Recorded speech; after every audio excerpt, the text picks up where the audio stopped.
एक तो बात ये साथियों, और दूसरी बात यह है कि जब सब कुछ तय हो जाता है तो फिर ये बात आती है कि लड़की वाले कितना देंगे और लड़के वाले कितना लेंगे। इस बात पर फिर विवाह तय होता है। और यदि एक ही लड़के के 2-3 रिश्ते आ जाएं, फिर लोग ये भी देखते हैं, कितनी गिरी हुई सोच हो जाती है मनुष्य की, कितनी स्वार्थी नीयत हो जाती है इंसान की, कि फिर वो ये देखता है कि कहाँ से सबसे अधिक मिल रहा है, उस आधार पर फिर वो विवाह करता है। क्या विवाह करना व्यापार है? क्या विवाह करने का अर्थ अपने बच्चे को दहेज की रकम के माध्यम से बेच देना है? जो लड़की खूब दहेज लेकर के आएगी, क्या फिर वो आपका सम्मान करेगी? क्या फिर वो आपसे इज्जत से बात करेगी? क्या फिर उसके अच्छे स्वभाव की आप उम्मीद कर पाएंगे? वो इसी अकड़ में रहेगी कि मेरे बाप ने इतना दिया है तो नौकर बन करके रहना पड़ेगा। इसलिए साथियों, विचार करने की आवश्यकता है। लोग कहते हैं कि साहब शनि और राहु और केतु का विवाह पर दृष्टि न पड़े, और ये भी कहते हैं कि लोहे में शनि का वास होता है। तो ये भी सुना है कि आज लोग दहेज में क्या क्या चीजें लोहे की तो लेते हैं, ये भी चाहिए वो भी चाहिए, तो घर में फिर शनि नहीं आएगा तो क्या शुक्र आएगा? वो तो आएगा ही आएगा, और आएगा तो अपना प्रभाव दिखाएगा ही दिखाएगा। इसलिए साथियों, दहेज के बारे में विचार करना चाहिए। आपको किससे मतलब था? आपको यदि दहेज ही लेना था तो फिर आपको लड़की नहीं लाना चाहिए था, सिर्फ दहेज ही ले आते। आपको रामायण की वो कथा हम सुनाते हैं कि महाराज दशरथ पूरे बारातियों को लेकर के राजा जनक के पास पहुंचे, भगवान के स्वयंवर के लिए, भगवान के विवाह के लिए। जनक ने झुक करके महाराज दशरथ को प्रणाम किया। महाराज दशरथ ने उनके हाथ पकड़ लिए, कहने लगे, ये आप क्या कर रहे हैं? महाराज जनक ने कहा कि प्रभु, हम लड़की वाले हैं, हमें तो झुक करके ही रहना है। महाराज दशरथ ने बड़ी विनम्रता से बहुत गंभीर बात कही कि लड़की वालों को झुक कर नहीं, झुककर लड़के वाले को रहना चाहिए, क्योंकि जो देता है वो सीना तान करके रहता है, और जो लेता है उसे झुक करके रहना पड़ता है। आप तो दाता हैं, आप अपनी बेटी दे रहे हैं, और हम तो लेने वाले हैं जो आपकी बेटी ले रहे हैं। तो साथियों, लेने वाला कहाँ बड़ा होता है? बड़ा तो देने वाला होता है। देने वाले की विनम्रता होती है, और देने वाले ने अपने आंगन में खेलने वाली सबसे सुंदर चिड़िया जब आपके घर की शोभा बढ़ाने के लिए समर्पित कर दी, उसके बावजूद भी आपसे आपके मन में कोई उम्मीद रह जाए कि वो धन का एक अंश दे, अलग अलग सामग्री दे, अलग अलग चीजें आपको भेंट करे, तो क्या ये मर्यादा के अंतर्गत आना चाहिए? क्या ये उचित होगा?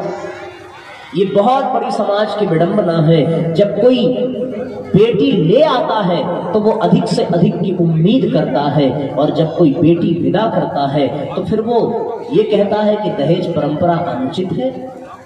आइए एक संगीत के माध्यम से हम लोग परिवार में छाई हुई इस विकृति को विचार करें, ये कहाँ तक सही है, कहाँ तक ये उचित है। सब भाव से इसको समझने का प्रयास है। आपको एक बात बताता हूं साथियों, ये सिर्फ आप युवा भाई बहन ही यदि चाहें तो इस समाज से दहेज परंपरा समाप्त हो सकती है।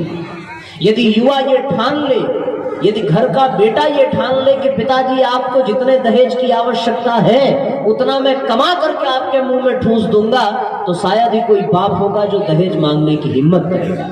यदि बेटियां ये ठान ले कि पिताजी यदि कहीं कोई दहेज मांगेगा तो मैं उस भिखारी के घर में जाना पसंद नहीं करूंगी, तो साथियों दहेज की प्रथा निश्चित समाप्त हो जाएगी।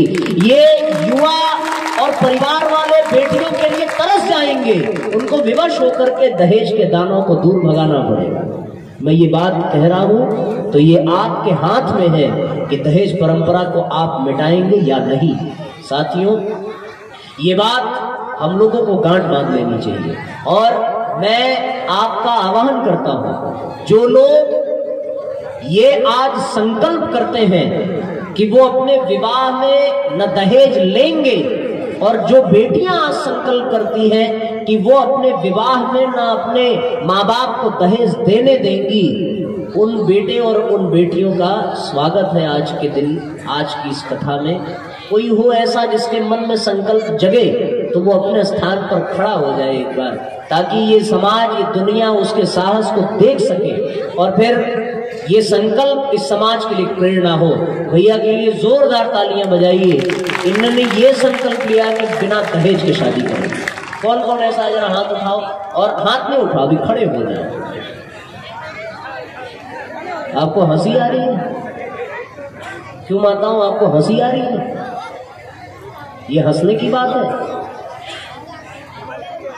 आपके बीच में एक बेटी भी खड़ी हुई है, उसने भी ये संकल्प लिया है कि दहेज नहीं देने देंगे। इस बहन के लिए जोरदार तालियां बजाएं। इसका सबसे अच्छा उपाय यही है साथियों कि हम अपनी बेटियों को इतना मजबूत बनाएं, इतना ताकतवर बनाएं, इतना शानदार बनाएं कि उन्हें ऐसे घर में जाने की जरूरत ही न पड़े जहां दहेज की मांग की जाती है।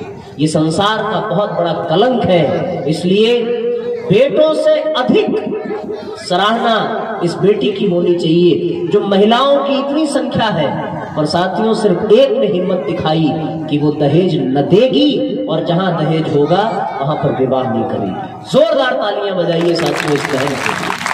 बाकी सारी बहनें जिनका विवाह नहीं हुआ है वो दहेज देने के लिए तैयार हो तो उनके जैसा अभिशाप उनके माँ बाप के घर में कोई नहीं है। मैं तो बस यही कहता हूँ, वो बेटियां अभिशाप हैं जो अपने माँ बाप को दहेज देने के लिए विवश करें। वो मेरी नजर में उनकी कोई इज्जत नहीं है जो अपने माँ बाप के दर्द को ना समझ सके। और भैया आप लोग भी ये संकल्प ये लेना कि कुछ भी हो जाए, यदि आप अपनी मेहनत से अपने घर को नहीं भर सकते तो क्या ससुराल के कमाई से कितना दिन पेट पालोगे? तो हाथ ऊपर उठाइए जिनको ये संकल्प लेना है। बेटा आप भी हाथ उठाओ, ये संकल्प करो। आप लोग मत उठाओ क्योंकि आप लोगों को हिम्मत ही नहीं है खड़े होकर के ये संकल्प करने की। आप लोगों को तो दहेज दिलाना ही है अपने घर से, तो इसलिए आप संकल्प उठाइए। मैं बोलता हूं, आप दोहराना। बोलिए, आज भगवान महाकाल की साक्षी में हम ये संकल्प लेते हैं कि अपने विवाह में न दहेज लेंगे और न दहेज देंगे। ये हमारा संकल्प पूरा हो। जोरदार तालियां बजाइए इन युवाओं को। साथियों संकल्प ऐसे होते हैं। इस तरह के कार्यक्रमों में ये कथाएं जो है ना वो सिर्फ भगवान के गुणगान के लिए नहीं है, सिर्फ भजन करके नाचने के लिए नहीं है। इन कथाओं में इस तरह के दैवीय संकल्प उभरने चाहिए, इस तरह के दिव्य भाव उभरने चाहिए। कल्पना करके देखो, आपके यहाँ ये 10-12 युवा खड़े हैं, एक बहन खड़ी है। ये हिम्मत होनी चाहिए कि हम जीवन भर ये संकल्प करेंगे कि न दहेज लेंगे न दहेज देंगे। आप सभी बधाई के पात्र हैं। कल सुबह आप सब दीक्षा संस्कार में अवश्य पधारिएगा। आप सबका दीक्षा संस्कार कल सुबह कराएंगे ताकि आप लोगों को गुरु जी की शक्ति मिले और आपका ये संकल्प पूरा हो। सब बैठ जाइए अपने स्थान पर। बहुत प्यारा गीत है। इस दहेज ने ही फैलाया भारी अत्याचार है, इस दहेज ने ही भारी अत्याचार है। इस दानव को मार भगाओ, यह समाज का भार है। एक साथ तालियां बजाइए। भारी अत्याचार है, इस दानव को मार भगाओ, यह समाज का भार है, यह समाज का भार है। यदि आपने आज दहेज अपने बच्चों की शादी में, अपने विवाह में लेने और देने से मना कर दिया और संकल्प लिया कि हम बिना दहेज के ही विवाह करेंगे, तो भैया आज ये कथा सुनना आपका सार्थक हो जाएगा। और यदि आपने आज भी ये संकल्प नहीं लिया तो फिर जीवन भर कथा सुनते रहो, सुनते सुनते जीवन समाप्त हो जाएगा। न कथा कभी मन में उतरेगी और न कथा का कभी कोई लाभ मिले।